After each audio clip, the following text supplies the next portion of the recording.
Hello, John. Hello, Oliver. And today we're going to talk about George Weigel, a Catholic light. Funny enough, just to put a bit of humour on this particular subject, Weigel,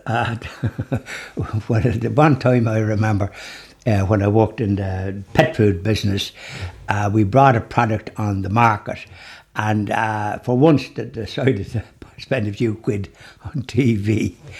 They called the dog food Weigel Woggle, and singer was employed to sing about this Weigel Woggle, and I personally thought at the time it was an awful name, and I couldn't stop smiling about it. Now, this is a more of a serious thing because it's just George Weigel. It's not now Weigel. George Weigel. He's a writer and a broadcaster that speaks on matters pertaining to the Catholic faith worldwide, and writes articles, and is a very respected journalist and commentator on these matters. He would be well educated as regards theology and philosophy and all these matters that inform the person when they're speaking about these things. So he did an article on a magazine. It's going now 160 years. The Tablet magazine, and it's a feature, and it was Catholicism in Crisis. And one of the things he said was Catholic light, and this suggests that in the not too distant future, Catholic light will lead to Catholic zero. You hear what I'm saying? I Catholic do. zero, or something that looks remarkably similar to Catholic zero. A Catholicism that has lost any serious capacity for either mission or public witness.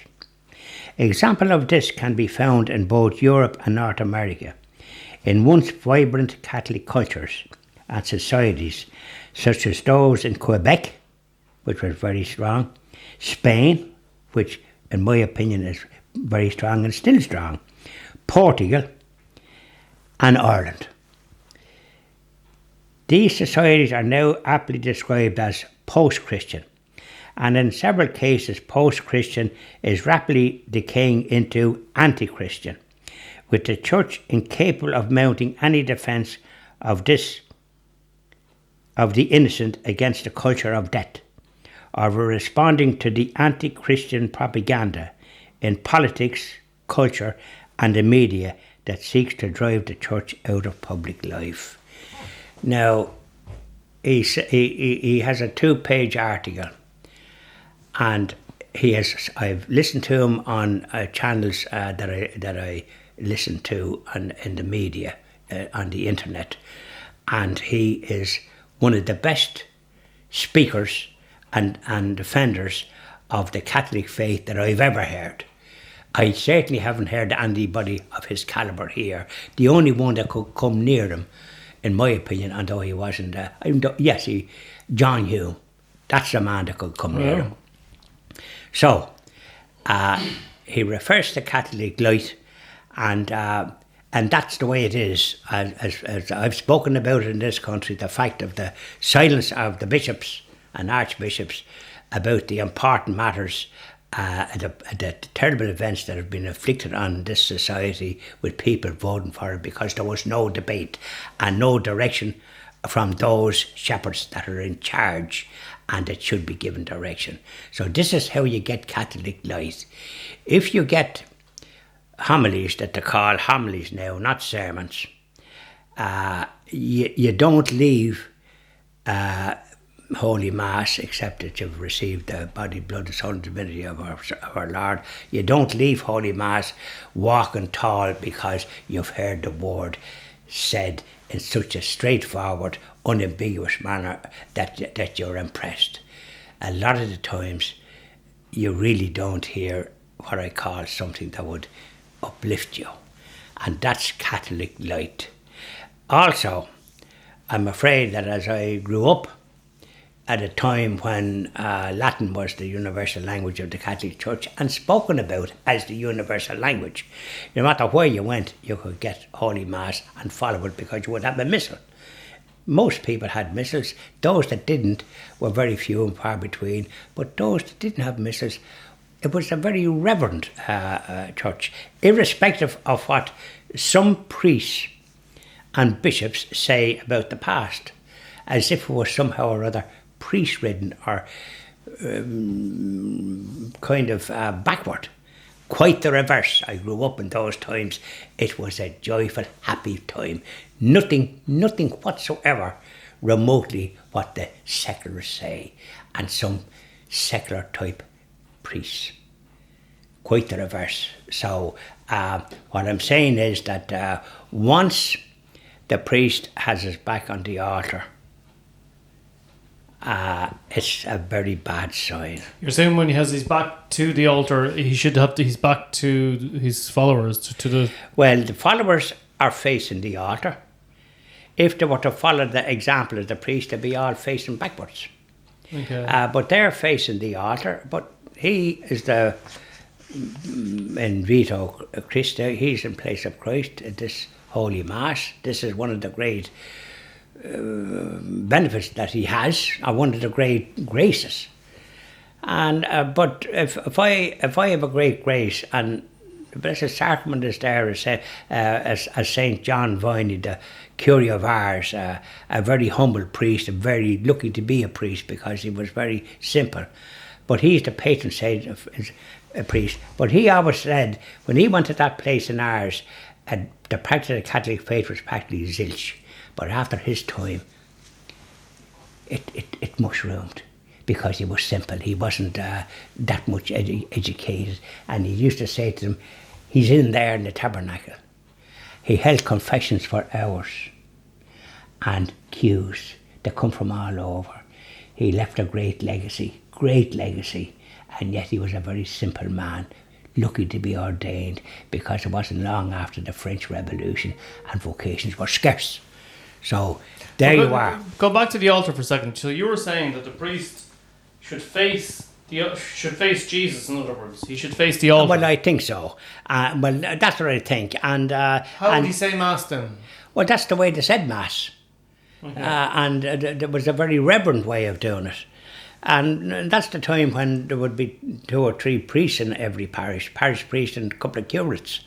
And so confessions was widespread them times. So when did they turn the priest around and now he faces Well, everybody? you see, this is Vatican II. This was the movement, and I think the priests in this country interpreted more liberal than what it actually was.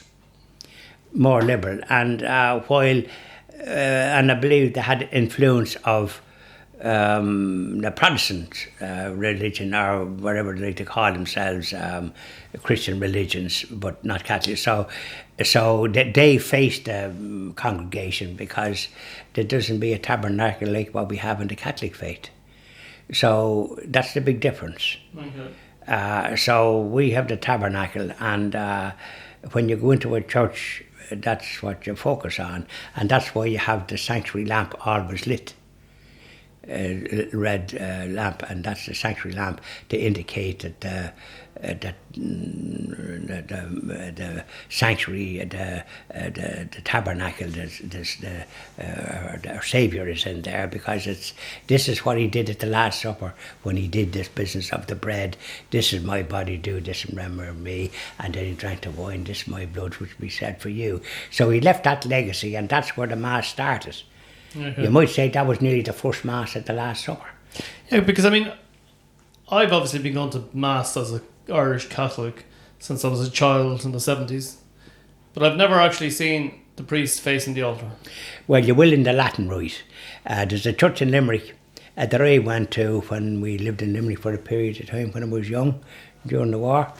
And there was a church there. We lived in the Crescent in Limerick, quite near this church, St. John's Church, and now it's run by the sovereign priests, and it's been refurbished. It was closed, and it's been refurbished, and they have the altar rails in to put in there.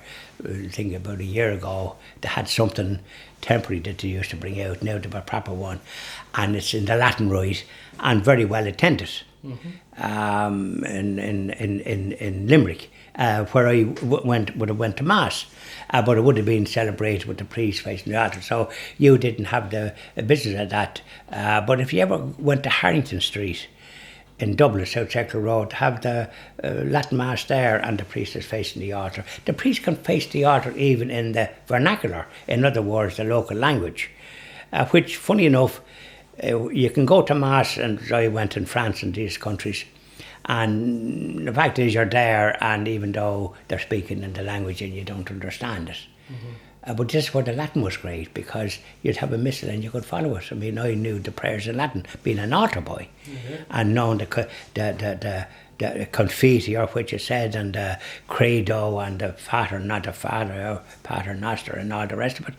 So I knew all these in that language, and knew then what they stood for.